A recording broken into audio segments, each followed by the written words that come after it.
Welcome to my GRC POV. Before we begin, please note that all views, opinions, and commentary expressed by my guest and me are strictly our own personal perspectives. They do not represent or reflect the official positions of any employers, organizations, or affiliations we may have. This podcast is for informational purposes only and does not constitute professional advice. Always consult with qualified professionals for your specific GRC needs. Now let's dive in. Hello, everybody, and welcome to My GRC POV, the podcast where governance, risk, and compliance meet real-world execution. We focus on accountability, decision-making, and ownership under pressure, and I am your host, Monica Reagor. And I'm super excited about this week's conversation because it sits at the intersection of AI, automation, and risk ownership. My guest today works directly with service-based businesses building AI-powered systems for growth and operations. Her work helps organizations scale through AI-driven workflows and while navigating through operational risk realities that are often overlooked. And so this conversation matters because AI adoption is outpacing governance and automation does not equal control. So let's welcome to our community, Brandy McLeod and the founder of Brandyn Group. Welcome, Brandy. Thank you. You can introduce me anywhere. That was great. Absolutely. Listen, I got to do it right. So I am super excited to have you on board to introduce you to My GRC POV. The reason why I started this podcast is it literally started as a newsletter of me just sharing my thoughts about compliance and my perspective, if you will, because that's exactly what it is everyone has a different perspective. And so I turned it into a podcast so we can have conversations. And I didn't want it to be about theory, but I really wanted to talk about real world impact. And that only comes from having conversations with experts like you and really about a really hot topic, which is around AI. So let's just really jump right into it. Tell us and tell my community a little bit about who you are, your current role, and how did you get into GRC, compliance, AI? Who is Brandy? Yeah, absolutely. Well, I feel like my experience is a little different. I say I kept falling forward. So I had a very non-traditional start. I started off doing temp work. I started off as a paralegal after college. Didn't really know where I was going to go. It was at a call center. And for those of you who are familiar with call centers, you understand there are 8 million different departments that you could be working in. The legal side, it was great, but then I noticed that I really wanted to start on the operation side of things. I wanted to understand, well, how does the whole machine work? How does this run? So I shifted over from the paralegal side of things to the operations side. And then once I got off the phones, I started evaluating the people on the phone. So I got into QA quality call monitoring. I think that's one of the jobs that AI has since replaced. Mm-hmm. But luckily, I was able to get my foot in the door pretty early there. And then I grew into an AVP of regulatory change management eventually. So reading and interpreting the laws. Then I got over into fintech management consulting. So once you get into consulting, and I'm sure we'll talk about that soon, you do a little bit of everything and you touch every little part of compliance. So that sort of gave me the desire to want to start my own thing. So I started my own company, the Brandyn Group. And now not only do I automate a lot of the mundane everyday tasks for service-based business owners, but I also give back to my community by teaching them what is AI, where is it going, and how to not fall for all the AI gaslights, I like to say. Yeah, I mean, that's perfect. I mean, one of the things that's really important today is we have a new player on the field in compliance, and that's AI. Yes. I don't think anyone prepared anyone for AI, although AI has been around for decades upon decades. The second we, started using spell check, there was an AI tool. Yes, Let's be clear. I think what we've missed is the opportunity of getting people a moment to actually understand what it is and how it actually can benefit their space and their role. And there's a double-edged sword, if you will, because it's great for people in compliance. We can get through the regulations really, really fast, but then we have to turn around and govern and to monitor it and ensure that we're able to mitigate the risk. And then for you, the fact that you're able to give back into the community and think about that, like not everybody's excited about change. It took forever for people to get down with the whole iPhone thing. It was like, I need a keyboard. Girl, we were on those Blackberries. I was a Blackberry girl. Do you remember the Palm One with Sprint?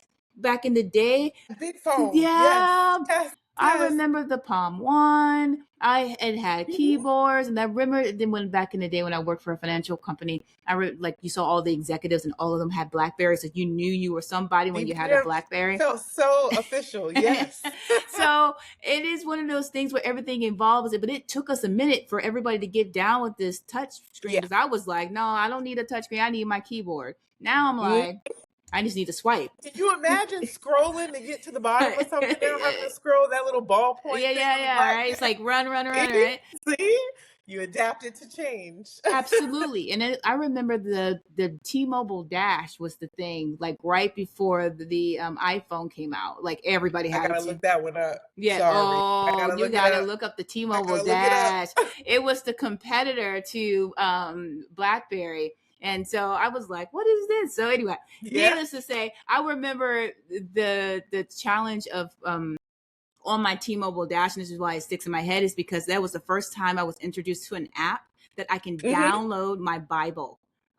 Like I was reading it, I was studying my Bible, and I had to do like a 15-minute sermonette or whatever. And I was like, this scripture here is I'm using it on my team. They were like, you're using it on your tab. Girl, I know they were praying for you in the back. They were, the mothers were like, let me clutch my pearls. Girls, what is this witchery? Anyway, down, they were talking about you. They did. And now you can't find a Bible anywhere. Let's talk about it. Anyway, so that's the beauty of technology and how we advanced so far, because we're talking like early 2000s, like 2003. We're now in 2026. So that's only 2 decades. And we have advanced so far into change. And now we're talking about AI and how fast AI is actually evolving. And it feels like we're out of control. So my question to you is, from your vantage point, as someone who's an advocate for AI, someone who's an advocate for innovation and community, like what risk or compliance issues that really demand the most attention right now in your space? Yeah, the first is folks understanding, don't drop everything in a chat GPT chat. There are consequences to that. So it's really about the shadow AI piece. That's a really big one, right? Like if you work for a big corporation, please don't record things from your personal phone and then drop it in the chat GPT. I like to tell folks, in your everyday life, you should use it to be a tool that helps you bring your ideas to the forefront. But we never really want to put too much personal information in it, or definitely not anything where they could easily identify, I know you work here, you gave us this loan level information and things of that nature. So even if you're at work using your own co-pilot, I am not a huge advocate of something like that. And just from a corporate side, right? Like you said, AI is moving so fast, but the problem is a lot of these companies are trying to move just as quick with it, when in reality, you're just not ready to do that, right? Like before you lay all these people off, maybe watch the end of the Terminator movie. Right? So no, that's right. That is, what, I'm going to make a meme out of using Chat GPT, the end of the Termination movie. Let's just talk about that. That's it. So I think that's probably our biggest opportunity here, right? And my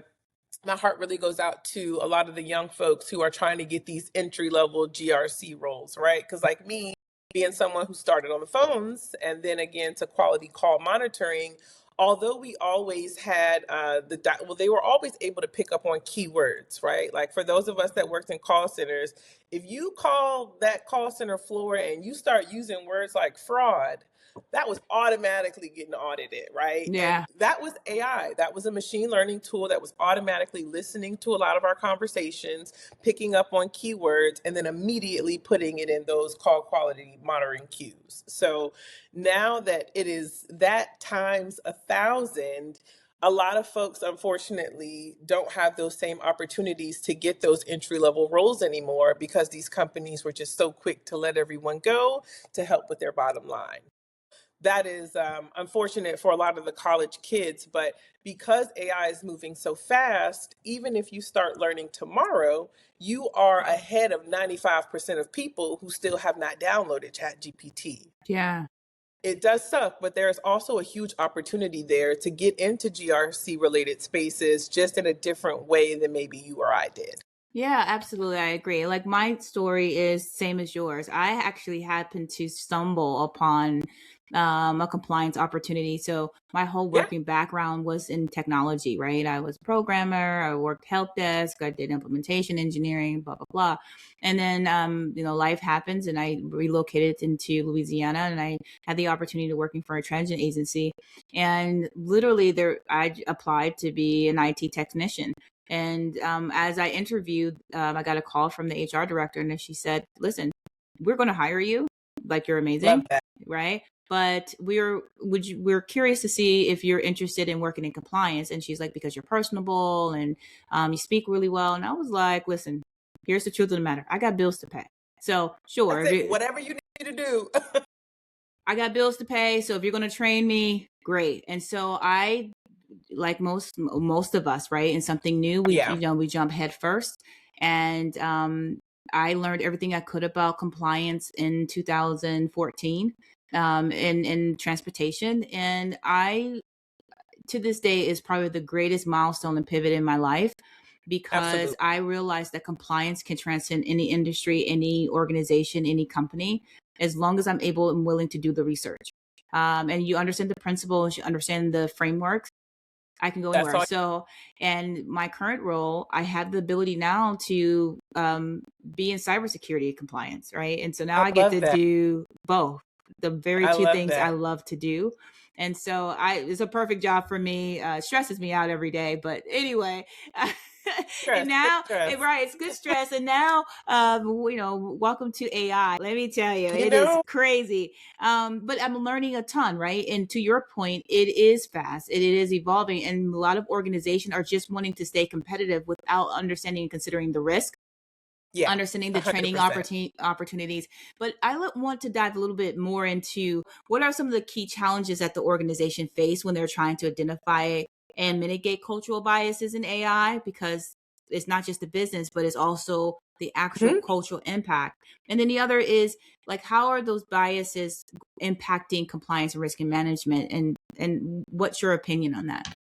Yeah, absolutely. Well, I'll answer the first part of that question first. Right now, a lot of organizations are just trying to check a box saying, yes, we are AI first. We are using AI. And right now, just depending on the type of industry that you're in, it's nowhere near as robust as it's going to be, right? Because right now, yes, AI is taking out a lot of your entry-level jobs, right? Like a lot of my AML, KYC friends, they're really struggling because you can really feed a lot of those documents into a machine. It can do the reading for you and say, hey, this person is associating with someone that they shouldn't. This source of wealth doesn't really seem to add up. So it's taking a huge shift in the job market there. But what a lot of people, I feel like, aren't ringing the alarms about enough is that eventually this is going to make decisions for whether or not your healthcare coverage will be approved, whether or not you can qualify for a mortgage, right? Because the thing about AI is it's growing so fast and the government is just acting like they don't see it. So is it scary now? 100%, but I don't think enough people are terrified sort of how far this could go, because AI is just a machine learning tool, right? Like, although it sounds new, it's nothing new, right? Yeah. So if you're going to train a tool from a corporate space, you're going to teach it, these are the type of people we would approve. These are the types of folks we wouldn't approve. Then you're going to probably drop, like historically, like let's take the mortgage industry, for example, right? You're going to say, these are the types of borrowers that we do approve loan modifications for, right? And then the machine learning is going to learn, wow, for a lot of people of color, the answer is no. But for a lot of these other folks, the answer is yes. So what if you really just taught that AI tool? Yeah. To take that same bias and racism into its own decision making. So eventually, we really got to start hitting just the panic button on the amount of things that we're allowing the AI to replace those human interactions and decision making tools for.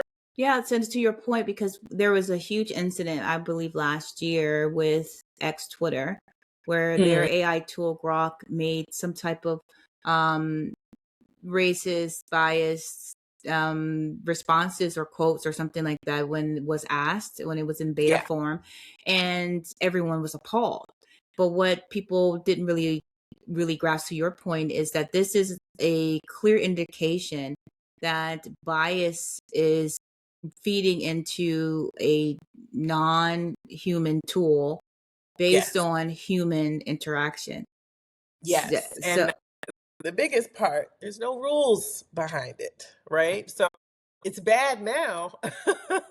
Just imagine how bad it could get. But, we're not there yet. Luckily, although folks are losing their jobs behind AI, it really is a lot of the entry-level jobs, right? Like for me, I come from a consulting background.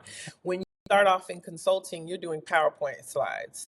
You don't necessarily need a person sitting there for 8 hours a day doing PowerPoint slides anymore, right? So jobs like that, I hate that they're being replaced, but those I understand. But I don't want to have to ask a machine whether or not, if I break my arm, do I need to pay $50,000 out of pocket, or can my insurance cover it? So I don't like where we're headed. It's a bit scary, but I try not to panic too far into the future. But I do think that's something that folks should start considering. Yeah, absolutely. And I think it's a conversation that we need to continue to have and raise awareness, because it's important that we are strategic in the implementation of AI, and that we are clear on its purpose of AI. I learned a couple of weeks ago, not even a couple, but maybe a month ago, that there's 3 main models in the AI arena, right? It's OpenAI, it is Google, and then there's Anthropic. And all of these other tools like Perplexity and Gemini and Claude and all of them, right? They all somewhere, some way, leverage one of those 3 main LLMs. And I think it's really important that we have conversations around that, right? And to understand what's the real risk, because if your organization is leveraging that AI, if your company is leveraging an AI tool, that is considered a third party, right, to most organizations. But there is a fourth party that you must consider. And that fourth party is actually the base LLM that is driving that AI tool. Because if it's OpenAI, if it's Google or Anthropic, let's be clear in the room, they're also a threat to your organization if that is the tool in which your AI tool or an AI agentic tool is leveraging. And so that could be a bias in your HR. That could be in your hiring process. It could be how you review performances and matrices and raises. So it's not to scare anyone, but it is to raise the alarm, to say, yes, there is some things that we really need to talk about. And I think that's kind of the point for us in compliance, that we have to shoulder and say, hey, wait, I get it. I know we're going to use Copilot, right? But we need to hold up, because I need to understand exactly what we're using this tool for, and what it's in the actual, we hope to get out of the ROI out of this, right? What is this in purpose? So that we're not impacting individuals that could be, and again, this is more human resource focused, who could be impacted. But to your point, it also makes us more productive, because if I don't have to read a whole 400-page legislation or new standard, and I can get a summary key points and it be pretty much like 80% accurate, I'm down for it. And that's why I say, there are pros, there are cons, right? So my background was regulatory change management. Right. You know how long some of those bills are? If you could just slide it through a little machine, give me the key talking points, Absolutely. Right? It would make a huge difference. But for those of us that maybe use, let's take ChatGPT, for example, because it's just one of the most popular ones. How many times has ChatGPT been wrong? Yeah. Okay. Depending on the model. Yeah, sorry, my bad. You're right. I'm wrong. Wait a minute. Okay. So I really think that folks should consider, are you really willing to trust this 100% and take out really the human judgment? Like, I get maybe for like first round review, but you still need to be there. And I know right now what folks are saying is that AI is replacing a lot of jobs. And while that's true, a lot of the times your jobs are now being replaced by folks who know how to come in and do the job while implementing AI. Yeah. So it really is important to me, especially, for a lot of folks in GRC who are really just trying to survive. Like, my heart really goes out to the AML folks right now, because I know a lot of them that are out of a job because AI has replaced a lot of those daily tasks. It's really just about you setting yourself apart by saying, not only do I know these GRC, tasks, but I also know how to implement AI. I understand ethical AI. I understand the bias. Like, once you start using it in your everyday life, then you're starting to hear, well, how is this working at work? And you just start to ask questions that maybe traditionally us in GRC, we didn't really have to. Those were the tech team. The machine learning guys have been around for years, right? Yeah. So, but now, if you really want to thrive in GRC, you need that operation side of it as well. Like, there are no just standard, I know the law, I know how to read. No, but what else, right? Yeah. Because this is a new shift.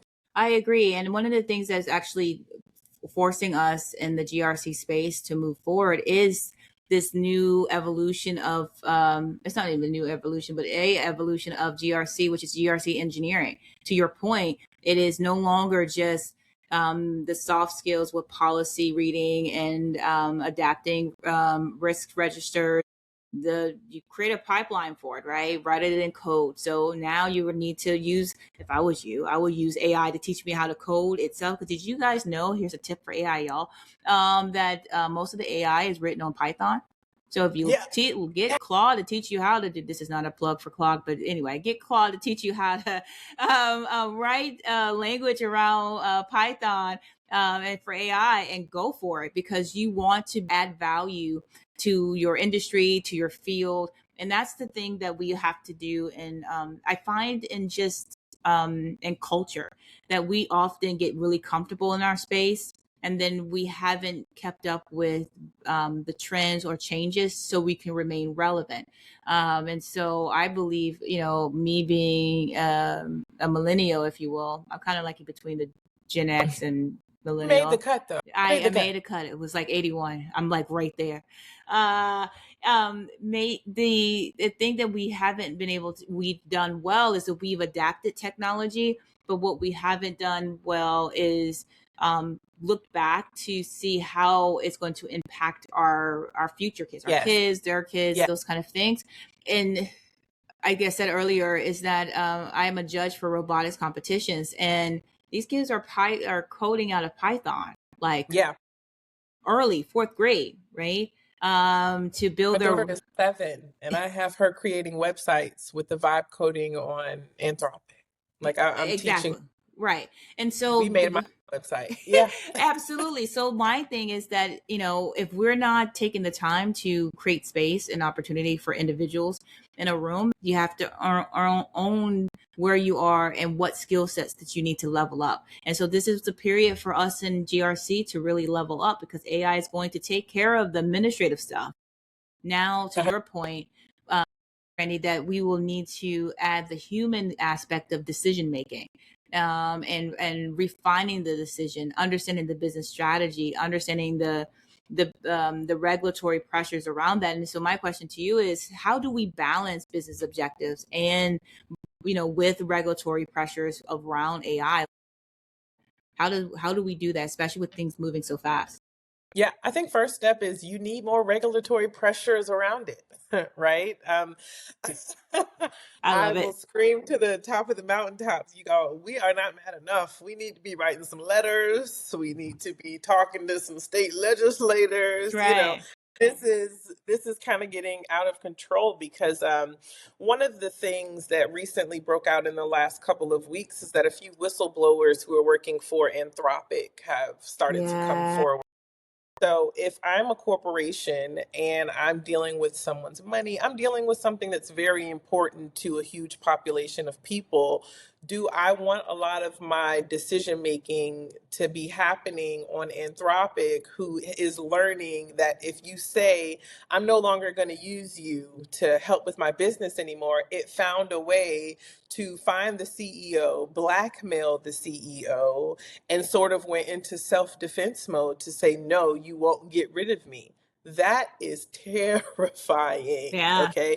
Imagine that being your major bank, right? So if the machine is able to attack itself and you want to go to the bank and say, give me my money, what if there is no money, right? So they're just, I think that there need to be a lot more rules and regulations behind it. But right now, we're just at a point where companies are really toting the line of, okay, what can we get away with versus what can't we get away with? And I like to tell folks, you know, anytime there's a change in the White House, right? Like one party is bigger on regulation than another. Sure. So although the pendulum has swung very far one way, you know, chances are it will swing back again. So if you take the time out now to like learn the AI frameworks, again, you're still ahead of 90% of people who don't even understand really what AI is yet. And every day there is something new coming out. So none of us in the AI space, maybe outside of the machine learning guys who have been in the game for the last 15 years, all of us are just learning something new every day. So you're never really too far behind. But to your point, just in how much things have changed over time, look at the big major cities like Detroit back in the day, right? Everyone had these great jobs working in these factories thinking, I've made it. This is the American dream. And then they start saying, the robots are coming, guys. You got to learn more skills. And there was a group of people who chose to get on the new wave and a group of people who just chose to stay in their comfort lane. And now when you go to a lot of these major cities that were once like a part of the big factory boom, a lot of those folks who never got on board, they just kind of continue to stop progressing in their careers. So I like to tell everyone, I understand that, you know, the cultural impacts behind AI, I understand the environmental issues behind it, but you really do have to kind of pick and choose, especially for those of us in corporate spaces. There's not a lot of benefit in trying to ignore the elephant in the room. Yeah, I agree. I think at the end of the day, we are responsible for again, owning our own space in compliance and GRC. This is not the time to be afraid of a new tool. This is the time to lock in and figure out how to make this tool your best friend, right? And there are a ton of benefits. It's not going anywhere. It's going to exist. What we should be doing is coming together as a collective to say, these are the areas in which we need to figure out where can we fit in, where we can fit in, and then raise it up to say, okay, these are some of the controls that we need to implement in place to protect the future. So we have to basically chew gum and walk. And because we have two major waves that we have to consider at this point. It's our careers, right? And I'm curious to hear your opinion on this. I don't think the role of compliance is going anywhere. I think it's evolving into be more proficient instead of having a team of 5 people that are the interims and mediators between auditors and in your organization. You can have AI do that, upload your evidence here, package it up, send it to your auditors, right? And so now you can focus on business strategies that allows you to be audit ready. Go ahead. I'm sorry, go ahead. AI allows you to do that. So now you're adding more value back into your organization. You're building your net worth for who you are and your expertise. So I say, don't run from it. I just say, make it be yours, own it, own your AI and figure it out for you. 100%. Because even right now, although this is a nasty job market for everyone involved, there is a certain group of people who aren't really struggling to find work right now, right? And it's those that can take that traditional GRC focused thing. And unless you're working in financial crimes or cybersecurity, which right now might be the safest, but that's because of the AI boom, right? You have got to learn how to implement it. And if you're working for a large company, that's really not hard. Just try to figure out how historically are machine learning tools being used here, these large language models. And once you start to do that, that intersection between, again, operational risk and AI, you're really not far from it. But without it, if you can't put any of that on your resume, you are someone who's going to struggle right now. But the compliance jobs, they need somebody to blame this on when it goes left. So you don't want to be that. You want to say, I told you so. So I love talking about GRC, man. So you work with a lot of clients as a consultant. You have a diverse background in GRC, working through financial services to call centers and operations. So what are some of the mistakes that you see organizations make on repeat across their teams and their programs? There are quite a few, but one that I see consistently, again, is just trying to move too fast, right? A lot of people, they don't understand the importance of, before you just build the models and go crazy, you need to think, if John is the only person here who knows how to do this, what happens if John leaves, right? So your first step needs to be, you need to pull together your compliance experts, your technology experts, your operations experts, and start taking the time out to build the frameworks. Understand it's not just about how can we quickly check this AI box, but how can we remain sustainable? And so that's probably a huge gap. And then another is folks just trying to run a bit way too fast, right? It is difficult for me to come into your business and you're saying, hey, my intake process is all over the place, just automate it. How can we automate it if it lives on 15 different islands? We first at least got to get to the same hemisphere. And then maybe we can talk about automations, but it's people just thinking that I can come into your business and connect all these 3 dots with a quick N8N or Zapier automation tool in 5 minutes, when honestly, it's just not realistic, right? Yeah. So that's a big opportunity that I'm seeing just all around. And then there's a knowledge gap in a lot of different places, especially when we talk about a lot of the bigger organizations, because again, you could hire some of the best consultants in the world to come in and do something. But what happens when we leave? Eventually, you've either got to hire someone in your company who, again, can work from a GRC technology and AI sort of realm, or folks have actually got to stop, again, ignoring the boogeyman in the room and learn it for themselves. Yeah, absolutely. And that really takes some foresight, right? So really to sit down and be reflective as an organization. And then I remember just working with my company and they're like, hey, we're going to, we're considering AI. I was like, oh, wait, hold on now. Wait a minute. Hold on. I did. My Louisiana came out of me. I was like, wait, hold up. What does that mean? And what are you talking about? Because I think it's important. We're required to ask those questions. Like, what is the end result? What are we hoping to accomplish at this point? Before we start running the gamut of adding this tool that you can add anywhere at this point. I mean, I think Google has now automatically added, Gemini to read all my emails. Now I can get a summary of all the emails that come through. Summarize it. And I was like, what's the key to this? Oh, this is all I got to do. Great. Wonderful. But now I'm like, wait, you all in my email box. What? Okay.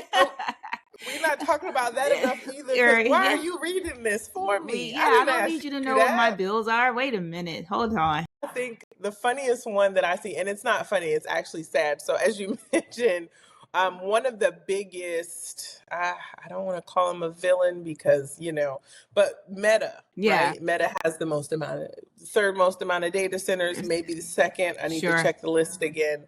But even on Facebook, for example, you can't even type happy birthday without it saying, do you want to say happy birthday balloon, cake balloon? Wait a minute, y'all. We're going too far. So you really cannot. You'll say happy birthday and it'll create a whole image for you. And you'll be like, wait, daggone a minute. Wait. Okay. And it doesn't look like me. The planet did not need that much AI. So Right. But that's to your point. And we saw that as soon as AI came, not AI, but Facebook came on board, because that was early 2000s, using it, Facebook and social media as a I remember, oh my gosh, I remember in 2008 when they were talking about where, if you have to have a social media account. It was like you had to have Twitter and you had a Facebook because, HR recruiters were going to that page. And then we had LinkedIn that came out. You really are. Yeah. Yeah. Are you who you say you are? And so that has evolved and this literally has taken place in the last 2 decades. And now we have a tool that is getting 2 decades done in 2 days of data, right? So I think it's important that we pay attention. I think this is the season, and this is just my opinion, but we're in a season where we absolutely need to buckle down. Take 2026 and let that be your learning year, where you really, buckle down to learn something new. And that's not a negative. It's, I'm sure I can hear someone now through the my community. Wasting that water. Yeah. I hear it all the time. Yeah, they're like, wait a minute. I thought my learning was over. Not in compliance, not in GRC. Well, it can't be, right? Because now we have this new player on the field called AI. 100%. And a lot of the times, folks, we get very comfortable. It is easy to get very, very comfortable. But again, when we talk about those factory workers from back in the day, when you're reading the history books, you're wondering, like, how did everybody get left behind? Why didn't they listen? We are watching this in real time. All of your friends that don't even at least have some type, whether it's Claude, Perplexity, anything on their phones, never used it before, those are the folks that stayed a bit too long. Yeah. Okay. So I try to tell folks all the time, they're going to give you every reason why a certain subset of folks shouldn't use it. No, don't use it. Think about the planet, because historically that's how it's always done. In one of my classes where I like to teach, I teach seniors about AI. Yeah. And one of the biggest things that I like to remind them is I call it the great gaslight, right? So super, super rich people have always done a really good job of making us fight each other so that we don't look at them. So we've all been taught, and you shouldn't litter. But I was under the impression that if I drop this bottle on the ground, 18 turtles are going to die immediately, right? They make you feel terrible, right? That was the era of recycling. Yes. And when you hear about things like your carbon footprint, I don't know if you know this, but the person the company who coined that term was ExxonMobil. Look up. Y'all are the ones really doing it. But again, you've done a really great job of gaslighting us and putting the responsibility on us. And I look at this AI boom and what's happening with the data centers, it's one and the same. Yeah, absolutely. I agree, because now they're rolling back the EPA's ability to audit and legislations that would, again, essentially help the world in climate change and protecting communities and environments. Again, this is not just AI and the technology, but this really plays into culture. It plays into marginalizing people who may not have the privilege or the opportunity to really raise their voice to say, we don't want this here because it's deadly to us. But yet they're forced to endure it because it's the next wave or the next boom of where we're going as an organization. So I think, first of all, I want to say to you, shout out to you for, giving back into the community and training and teaching our seniors to say, hey, you're still here.